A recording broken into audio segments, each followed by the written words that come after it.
आज हम इस वीडियो में काइफोप्लास्टी या वर्टिब्रोप्लास्टी के बारे में बात करेंगे।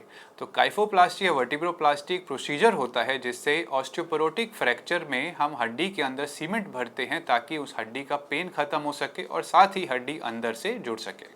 नमस्कार, मेरा नाम डॉक्टर धीरज बरहेजा है और मैं गुरुग्राम में स्थित आर्टेमिस हॉस्पिटल में एक सीनियर स्पाइन कंसल्टेंट हूँ। हमारी जो स्पाइन होती है वो बहुत सारे वर्टिब्रल बॉडी यानी मनकों से बनी होती है। अगर हम मोटे तौर पे बात करें तो हमारे गर्दन के पीछे 7 मनके होते हैं, हमारी थोरेसिक स्पाइन यानी छाती के पीछे 12 मनके होते हैं और लोअर बैक यानी लंबर स्पाइन में 5 मनके होते हैं और हर 2 मनके यानी वर्टिब्रल बॉडी के बीच में होती है डिस्क।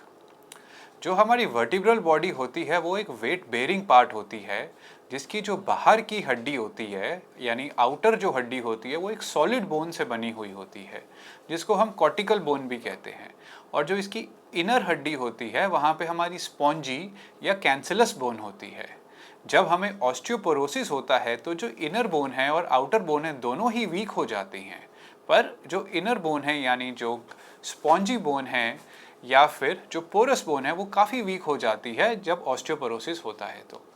तो यदि हम आगे झुक के काम करते हैं या फिर हम कोई वेट उठाते हैं या घर में चलते फिरते कोई स्लिप हो जाए या कार में कोई झटका लग जाए या फिर ज़ोर से छींक आए या खांसी आए तो ऐसे में हमारे लोअर बैक की जो हड्डियां हैं उस पर प्रेशर पड़ता है।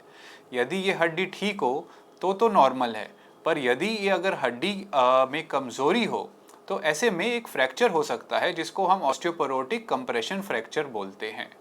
तो रूटीन तौर पे इस फ्रैक्चर का जो इलाज होता है वो होता है रेस्ट करने से, दर्द की दवा लेने से और ब्रेस से चलने से। ये जो ब्रेस होता है वो हमारी लोअर बैक को, हमारी मिड बैक को सपोर्ट करता है ताकि हड्डी पे जोर कम पड़े। पर यदि 6 हफ्ते या उससे ज़्यादा समय निकल जाए और हमारा कमर का दर्द ठीक नहीं हो रहा है या फिर इंस्टेबिलिटी का पेन आ रहा है, जैसे जो पेन होता है बेड में करवट लेने से, बैठ के उठने से या उठ के खड़े होने से, इस पोजीशन में पेन आता है तो इसका मतलब है कि वो हड्डी जुड़ नहीं रही है। ऐसे में हमें इसका आगे इलाज करने की ज़रूरत पड़ती है। इस स्थिति में हम एक एमआरआई स्कैन कराते हैं और एमआरआई स्कैन करा के उसमें कंफर्म करते हैं कि क्या वाकई में हड्डी हील हो रही है या नहीं हो रही है। और यदि हड्डी हील नहीं हो रही होती है तो हम इसके फर्दर उपचार या ट्रीटमेंट की सलाह देते हैं। इसमें 2 प्रकार की चीज़ें की जा सकती हैं। नंबर 1 काइफोप्लास्टी या वर्टिब्रोप्लास्टी, जिसमें हम हड्डी के जो हिस्सा फ्रैक्चर हो गया वहाँ पे सीमेंट डाल के उसको चिपकाते हैं, उसको जोड़ देते हैं। और दूसरा होता है सीमेंटिंग के साथ साथ फिक्सेशन करना। इस वीडियो के अंदर हम केवल वर्टिब्रोप्लास्टी या काइफोप्लास्टी के बारे में बात करेंगे। तो जो ये प्रोसीजर है ये हम पेशेंट को उल्टा लेटा के यानी प्रोन लेटा के किया जाता है और ये लोकल एनेस्थीसिया में किया जाता है। इसमें हम लोकल एरिया को जहाँ पे सुई डालनी है उसको सुन करते हैं और फिर एक्सरे और फ्लोरोस्कोपिक गाइडेंस की मदद से हम लोग 2 नीडल डालते हैं। जो जहाँ पे हड्डी फ्रैक्चर हुई है वहाँ पे नीडल को प्लेस किया जाता है।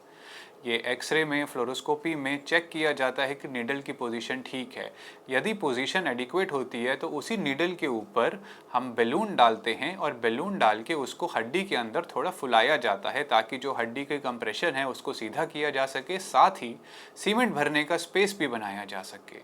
ऐसा करने से सीमेंट लीकेज या कॉम्प्लिकेशन का रिस्क काफ़ी कम हो जाता है।